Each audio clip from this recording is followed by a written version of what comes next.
Aí, Ana, já não são todos, mas eu tenho uns 2 aí que eu fico bravo de ver. Eles têm falado o seguinte, olha, os brasileiros que tiraram visto EB3 estão perdendo o green card. Já ouviu falar isso? Já ouvi falar, mas isso não é o que acontece, Ricardo. Na verdade, assim, as pessoas falam na internet, contam as histórias, né? Falando, olha, eu tava no Brasil, voltei, né? Tava no aeroporto, aí me barraram. E aí eu tive o EB3 negado. O EB3 negado não foi negado porque o EB3 tem um problema no processo. Na verdade, ele foi, por algum motivo, negado porque a pessoa, ela não estava no país de forma legal, ela trabalhou quando não podia trabalhar, quando ela estava com visto de estudante ou algum outro tipo de visto que não permitia trabalho. Então, ela agiu contra, né, as leis da imigração. Então, na verdade, quando ela fala, né, quando a gente ouve essas histórias, tive o EB3 negado, não é o EB3 que foi negado, na verdade, foi a pessoa dentro do processo imigratório. A pessoa Isso pode acontecer em qualquer visto. A pessoa se tornou inadmissível para um visto. Isso. Podia ser um visto EB2 NW, podia ser um EB1A, podia ser um O1, podia ser qualquer visto, com exceção dos de casamento aqui dentro dos Estados Unidos. Se você ficou aqui um tempo sem status, se você trabalhou sem autorização, isso te impede de ter um green card. Lembra? Todo visto tem uma fase de elegibilidade ao green card, você vai ser avaliado se você merece aquele visto, já faz o 140, você vai ser aprovado para um visto, e lá no finalzinho do processo vai ter uma entrevista para ver se você tem algum critério de inadmissibilidade, ou seja, tem alguma coisa que te impede de ter o green card. E aí o cara chega lá, não é porque é EB3, porque é EB2, o consulado, né, o oficial de imigração descobre que ele trabalhou sem autorização, não vai ter o visto. Descobre que ele ficou um tempo sem status, e aí nega o visto.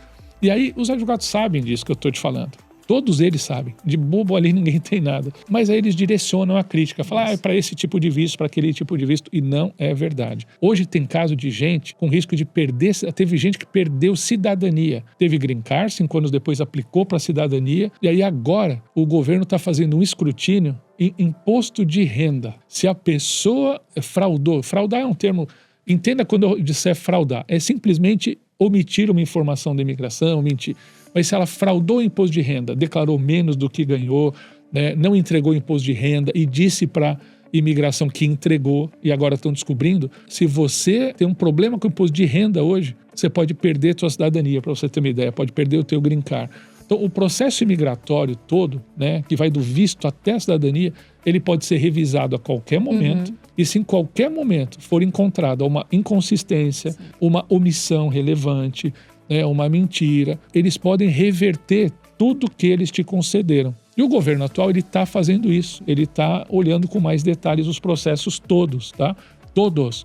EB2, EB1, né, a gás, todos, tá? Isso não é específico do EB3. E quando a gente ouve as histórias, sai muito, né, na mídia, olha, a pessoa estava entrando, sempre quando está entrando no país, né, a maioria, ela, né, perdeu o green card, foi deportada, algumas... Bom, primeiro que ela não seria deportada logo no aeroporto, né, com o green card, mas se ela perdeu o green card, ela não conseguiu entrar, tem que olhar a história. Eu sempre digo, né, uma vez eu até conversei isso aqui, falei, a gente tem que sempre entender a história da pessoa a fundo, sempre tem alguma coisinha lá. Você não lembra, recentemente, um casal de brasileiros aqui de Orlando foi passear na Califórnia e pegou uma estrada errada, saiu dos Estados Unidos e entrou no México. E aí, antes de entrar, eles pararam e chamaram alguém, um guarda. O cara foi lá, falou, agora não tem o que fazer. No ponto que vocês estão, não dá pra dar ré. Tem que sair e voltar. E aí, quando eles voltaram, eles falaram que absurdo, fomos presos e deportados. Aí parece que uma pessoa passeando, pegou o caminho errado e foi deportado. E aí depois, eles deram várias entrevistas em podcasts, etc., ficou meio claro, né? Eles estavam aqui como estudantes. Isso, em ajuste. O marido estava aqui, eu não sei se ele era estudante, a mulher era estudante, mas ele trabalhava para a empresa do Brasil. E ela também tinha alguma função na igreja aqui, etc. Tal. E aí tem uma coisa que a gente sempre fala. O estudante que trabalha para o Brasil, para muitos oficiais de imigração, né, e está aumentando esse número hoje, é considerado uma violação do visto.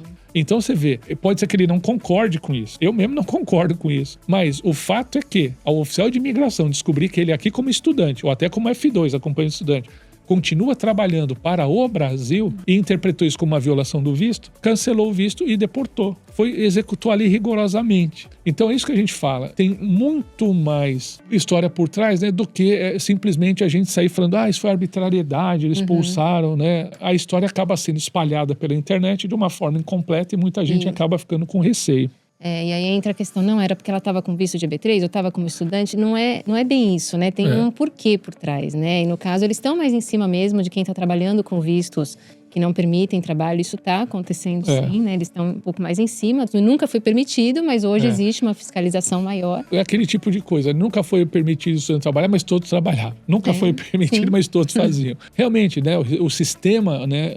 O governo está fazendo vistas grossas para isso, né? E muita gente acabou aprendendo a imigrar do jeito errado, né? Vinha provisoriamente, temporariamente, para aqui decidir como que ia resolver o problema. Eu acho que agora a maior lição que a gente está tomando com esse novo governo é que não funciona isso, né? Mas não está tendo nenhum tipo de restrição para imigrar do jeito certo, né? Para quem quer imigrar do jeito certo, na verdade, a gente não ouve nada de negativo, né? Existe, vamos dizer, até um incentivo, existe assim, não venha dessa forma. Eles deixam claro para não vir ilegal, para a pessoa não ficar aqui ilegal, não vir dessa forma, e não existe nada contra a imigração legal.